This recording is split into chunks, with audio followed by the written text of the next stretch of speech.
Well, I certainly have lost many battles. So far, I've not lost a war, but I've certainly lost many battles. Oh, yeah, more than I can count, probably. I mean, we had many, at Tesla, we came many times close to bankruptcy. In fact, at the end of 2008, we were only a few days from bankruptcy. It was literally 2 days, or 3 days maybe. I gave basically both SpaceX and Tesla from the beginning a probability of less than 10% of likely to succeed. In the beginning, I wouldn't even let my friends invest because I didn't want to lose their money. I thought it was like, I'd rather lose my own money. We almost did die at SpaceX actually. So I budgeted for 3 flights. I mean, technically, I did have a plan where I had the money from PayPal. I had like about 180 million from PayPal. And I thought, I'll allocate half of that to SpaceX and Tesla and Solar City, and that should be fine. I'll have 90 million, like, it's just lots, But then what happened is things cost more and took longer than I thought. So I had a choice of either put the rest of the money in or the companies are going to die. And it's like, so I ended up putting all the money in and borrowing money for rent from friends. If you want to try to come up with an innovative breakthrough, that's going to be how it is. Anything which is significantly innovative is going to come with a significant risk of failure. You've got to take big chances in order for the potential for a big positive outcome. If the outcome is exciting enough, then taking a big risk is worthwhile. Yeah. That's really how I approach it. But then once executing down a path, I actually do my absolute best to reduce risk, or to improve another way of saying it, to improve the probability of success. Because when you try to do something that is very, very risky, that you have to spend a lot of effort trying to reduce that risk as you embark down that path. I mean, I think I'm kind of constitutionally just geared to just keep going. I don't know. I mean, it just, I don't know. I mean, it certainly, there are times when things don't go well, and then that's quite dispiriting, for sure. And so then it's difficult to proceed with the same level of enthusiasm. But I do think the things that we're doing are pretty important to the future, and if we don't succeed, then it's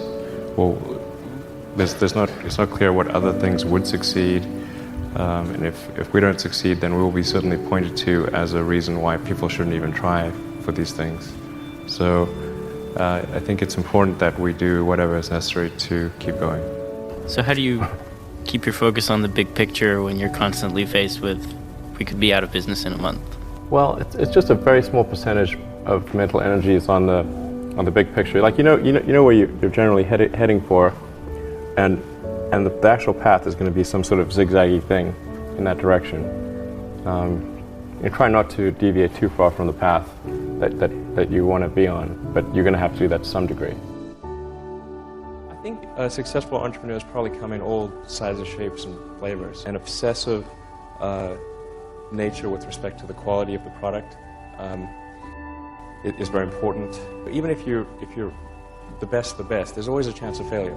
So I think it's important that you really like whatever you're doing. If you don't like it, life is too short. If you like what you're doing, you think about it even when you're not working. I mean, it's something that your mind is drawn to. And if you don't like it, you just really can't make it work, I think. A lot of times people think like creating a company is going to be fun. I would say it's not. It's really not that fun. I mean, there are periods of fun, and there are periods of where it's just awful. And particularly if you're the CEO of the company, you actually have a distillation of all the worst problems in the company. There's no point in spending your time on things that are going right. So you only spend your time on things that are going wrong. And there are things that are going wrong that other people can't take care of. So you have like the worst. You have a filter for the crappiest problem in the company. And the most pernicious and painful problem, I think you have to feel quite compelled to do it and have a fairly high pain threshold. And there's a friend of mine who says like starting a company is like staring into the abyss and eating glass. And there's some truth to that. The staring into the abyss part is that you're going to be constantly facing the extermination of the company. Because most startups fail. It's like 90%, arguably 99% of startups fail.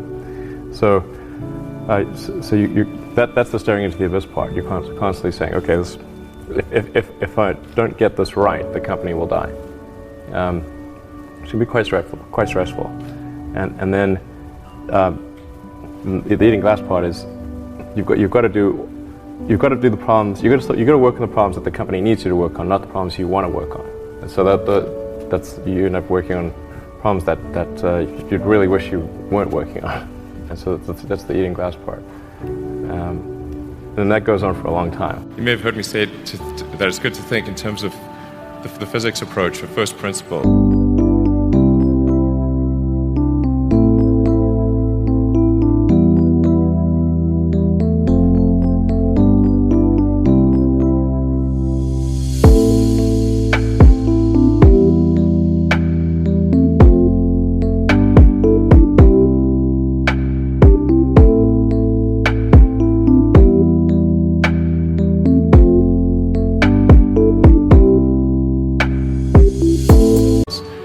Which is, rather than reasoning by analogy, you boil things down to the most fundamental truths you can imagine, and you reason up from there. And this is a good way to figure out if something really makes sense, or if it's just what everybody else is doing.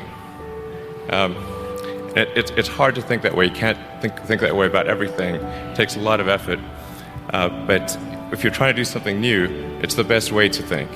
And that framework was developed by physicists to figure out counterintuitive things like quantum mechanics. So it's really a powerful method. The reason I came out to Stanford was actually to work on energy storage technologies for electric cars. That summer of '95, I was looking at the internet, and it seemed to me like the internet was going to have a big effect on humanity. So I thought, well, I can either work on electric vehicle technology and do my PhD at Stanford and watch the internet get built, or I could put my studies on hold and try to be part of the internet. And at first I tried to get a job at Netscape because that was the only internet company, and they didn't respond to me. So then I was like, okay, if I can't get a job at the only internet company, then I better try starting something. But I talked to my professor and I said, look, I'm going to try starting a company. It's probably not going to succeed. And if it doesn't succeed, can I come back? And he said, sure, no problem. And so I put my studies on hold and started the company. If things had just gone a little bit the other way, both companies would be dead. And I had like one of the most difficult choices I've ever faced.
In life was in 2008,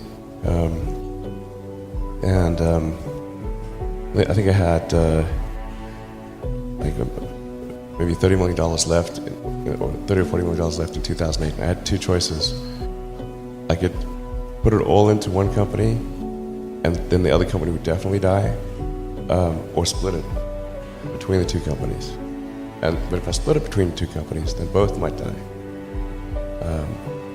And when you put your blood, sweat, and tears into creating something, building something, it's like a child. It's like, which one am I going to let one starve to death? I couldn't bring myself to do it, so I split the money between the two. Fortunately, thank goodness, they both came through.